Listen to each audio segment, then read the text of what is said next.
So, good evening, ma'am. We are the reporter of the administrative offenses topic. First, lesson objectives. First, understand by heart what are the administrative offenses. Second, explain how an administrative case is filed.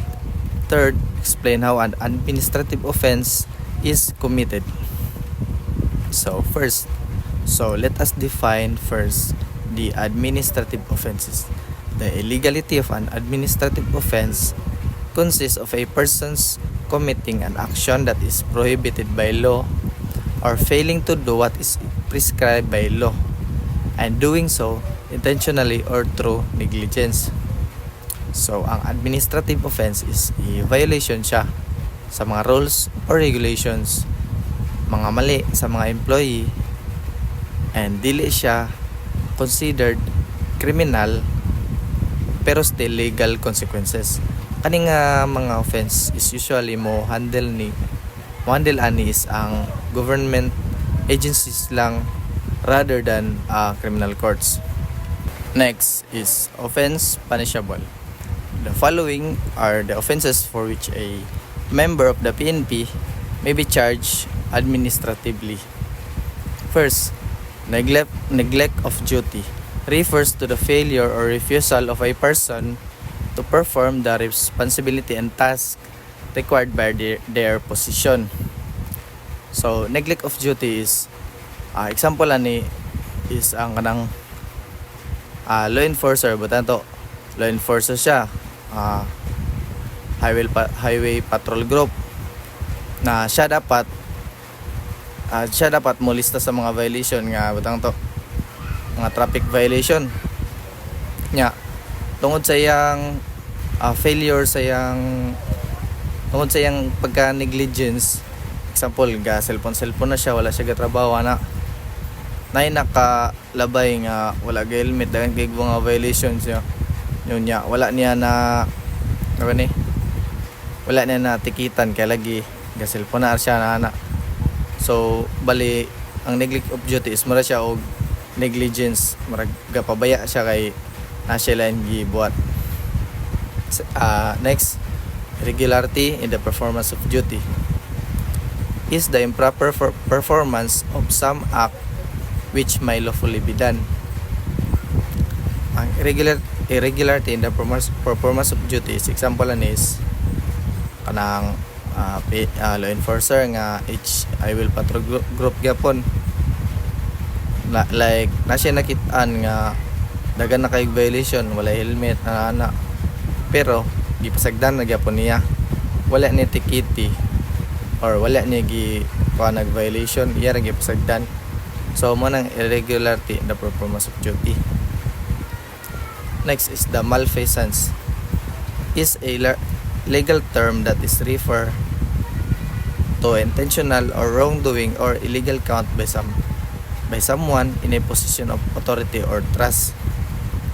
So example ni malfeasance is law enforcer nga kanang butanto law enforcer niya na siya nakitaan nga mga traffic violation na imbis na tikitan niya is yang mga yog bayad ba ano siya nga ayaw na lang kog di lang tikitan pero tagail na og nga na. So kuan siya illegal conduct by someone, wrongdoing siya as a law enforcer kay dapat yang instead yang tikitan yan anong gipangayoan. Next is the incompetency, refers to the lack of ability, qualification or fitness to perform a required duty or task. So incompetency mo niyang kanang law enforcer nga kanang kulang ba murag na siya kulang ba tanto dili na siya physically fit,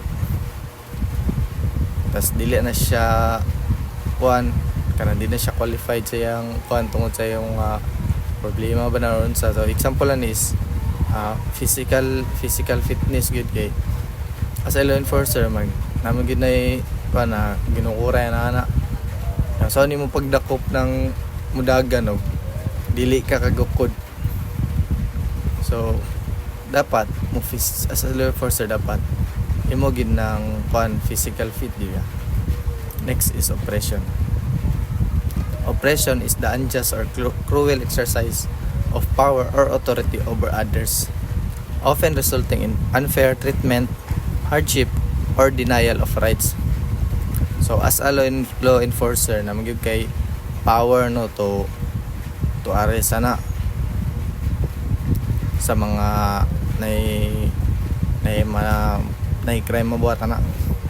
So dapat dili nimo take advantage imong power para nakay gamiton nimo nga nakay bias nato nakay makit-an nga duha ka buok galali sa nana. Dapat maminaw gyud kag side sa duha, dapat fair imong treatment ba, di kay takar kag dakop sa isa na nga wala ka balo sa tinuod nga kwan.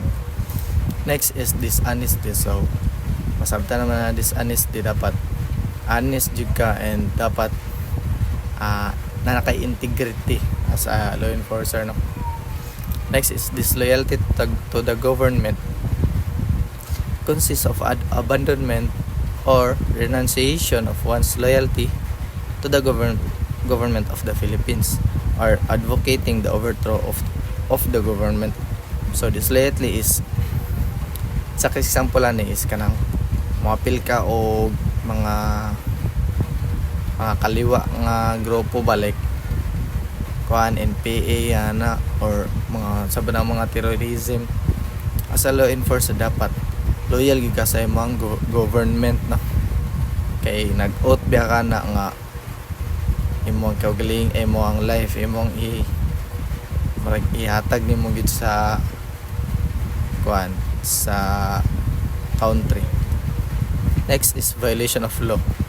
Presupposes conviction in court or any crime or offense penalized under the revised penal code or any special law or ordinance. So as a law enforcer dapat dili gyud ka mo violate og law no, kay sabi ka sa mga law enforcer no, dapat as a law enforcer dili gyud ka mo violate og law, kay balag kaning offense punishable nga putanto PNP moray mo konse mo kung nakay violation of law matangtangan gyud kag ana license sa imong pagka PNP ana.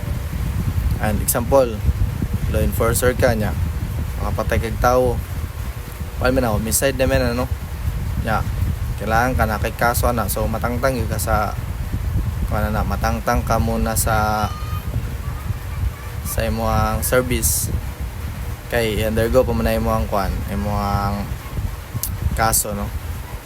So mo to mga offense punishable na automoto yung mga example sa offense punishable as a PNP.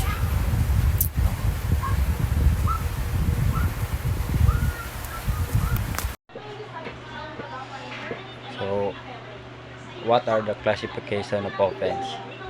So first, for purposes of the application of penalties, administrative offenses are classified into three. So first is light offenses, less grave, and grave offenses. So first is light offenses. So ang example sa light offenses is simple neglect of duties. National Police Official. So mo ni dapat buhaton sa police. So pag ang police is to fail to supervise, inspect, and control subordinate directly under his command, assure their punctuality, attendance, prescribed attire, proper use, and maintenance of equality, preparation and submission of reports, efficient performance of their duties and responsibilities, and observance of good order, conduct, behavior, and discipline. So pag ang police ma-fail ani is so pwede sila kanan og light offense.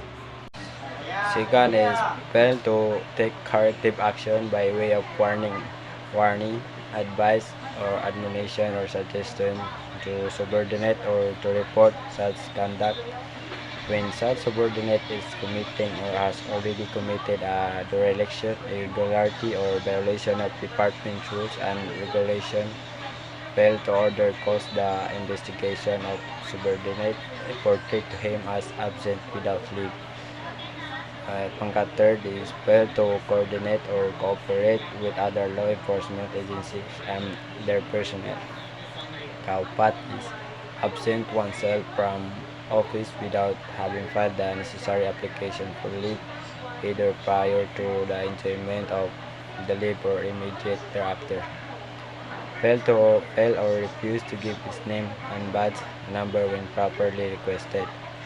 Last is fail to report for duty in prescribed uniform with badge, identification card, service, firearm, and other required equipment, except those not required to wear the prescribed uniform by reason of the exigency of the service.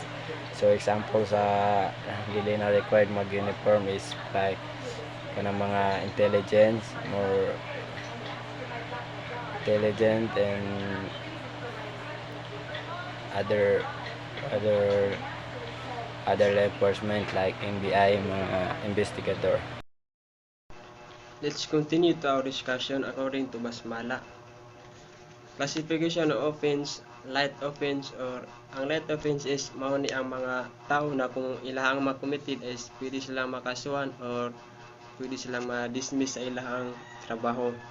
A simple neglect of duty. National Police who shall the first is fail to keep an official appointment with a complainant, informer, or crime witnesses without lawful justification.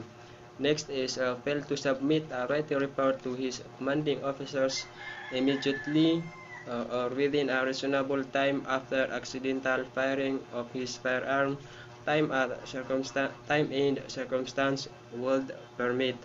Next is fail to keep custody of government issue property from a member under his command who is suspended, separated, retired, or dead. The next is fail to respond to or expedite action without sufficient justification on a complainant brought to the attention of the department in person, by telephone, or by the letter.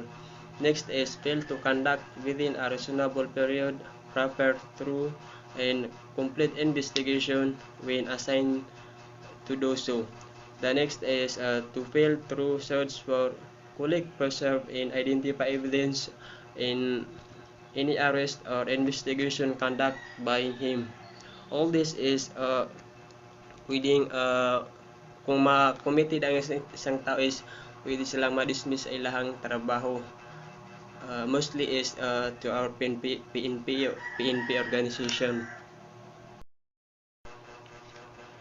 From the next slide is fail to take proper custody, record, tag, and identify property entrusted to him as evidence. Next is be delay unnecessary in attending to or in performing a duty.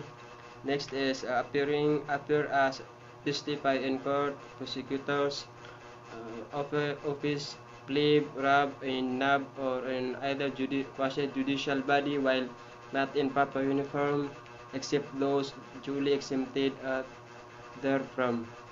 The next is fail to report to his commanding or superior officer his inability or incapacity to report for duty, attending a conference, general inspection, or participate in an operation. Fail to inform his superior as the result of action taken or a call or dispatch. The next is fail to report to his commanding or superior officers a hazardous condition or dangerous situations. Next is fail to prepare and describe properly writing reports within the prescribed period of time if required by standing regulation. And the last is fail to perform any other analogous to the foregoing. From this discussion is light offense is simple neglect of duty is pag not avoiding for the police or di sila mag-ingat sa ilahang trabaho is maari silang matangtang sa ilahang as a police or makaapekto sa organisasyon from this kung ilahatong gibuhat. And that's all ma'am. What are the classification of offense? First is the light offense, less grave offense, and grave offense. So the light offense is kanang simple ra siya nga pagsuway sa balaod. Then ang less grave offense naman kanang bugat siya pero dili siya grabe kaayo. So ang grave offense from the word itself, grave, kanang pinakamalubha or grabe na kay nga. Simple irregularity in the performance of duty. National police who shall be found to have the odor or smell of alcohol on his breath while on duty, or possess alcoholic beverages on his person, police vehicle, or post or in office. So, ang police officer daw, nakakakommit siya light offense kapag nasimtan siya nga amoy alak siya or gadala siya alak, alcohol, or nasa iyang office. So, kana makakommit na siya light offense. Amarg police vehicle while not in prescribed uniform, except those who are not required to do so by reason of his exigency of their service. So, ikaduha nga pag-commit og light offense sa mga police officer is kanang gadrive sila sa sakyanan sa pulis nga naay sulat nga police car, tapos wala sila sa prescribed uniform, tarong nga uniform sa pulis, kana makakommit na sila light offense, except na lang kung na sila valid reason nga, for example gisugo sila kanang emergency na gud kayo. Use of siren or red blinker while not responding to an emergency or not in hot pursuit of a fleeing criminal or law violator. Ang paggamit ng siren or blinker balag walay emergency or wala sila gigukod nga kriminal, kana makakommit na siya light offense tungod atong paggamit natong siren. Ikaduha is malinger, loaf, or consort with others while on duty or arrange with other member to take his place during his tour or of duty without prior approval of his superior. Kanang gaatik-atik siya kwan, naisakit, gatambay-tambay ra, balag na siya sa duty, gaistorya sila sa mga ubang officer, balag na sila sa duty, or kanang pagigbaylo saya isa nga pulis og duty nga wala naman gi sugo sa ilang mga superior, so kana makakommit na light offense. Allow unauthorized member of the police force to drive marked or unmarked police vehicles. Kanang pag-allow or pagsugot nga naay mo drive nga dili siya police officers sa mga marked police car, kana makakommit na siya light offense. Then interface or obstruct the work of other members or change the assignment or tour of duty of subordinates not belonging to his command. Kanang pakialamirong pulis, inaharangan ng mga kasama niyang pulis sa trabaho para lang ma-distract ang gawain ng iba sa pagsasagawa nila sa kanilang mga duty. So, these are the classification offense for the purpose of the qualification of penalties administrative. There are three classified into light, less grave, and grave. Light offenses, example, misconduct, including failing to salute properly, fighting, or quarreling with another police officer unless the higher rank officer is threatened and reading newspaper while on duty. Less grave offenses, example, being absent without leave, frequent tardiness, and neglecting duties. Grave offenses, example, serious neglect of duty, dishonesty, and disloyalty to the government. Then national police who shall who shall commit in this following: fail to salute official dignitaries, superior officer, and other official entitled thereto, the national color during the playing of the national anthem, fighting, threatening, or quarreling with any member of the police force, provided that when the member being challenged or threatened is one of the higher rank, the charge shall be that of grave misconduct, read newspaper, book, or etc. while on duty, from and in street duty. Next is an attendee or caught in his personal or appearance and behave in ungentlemanly or undignified manner, then fail to recognize and satisfy any just deed. So that's all.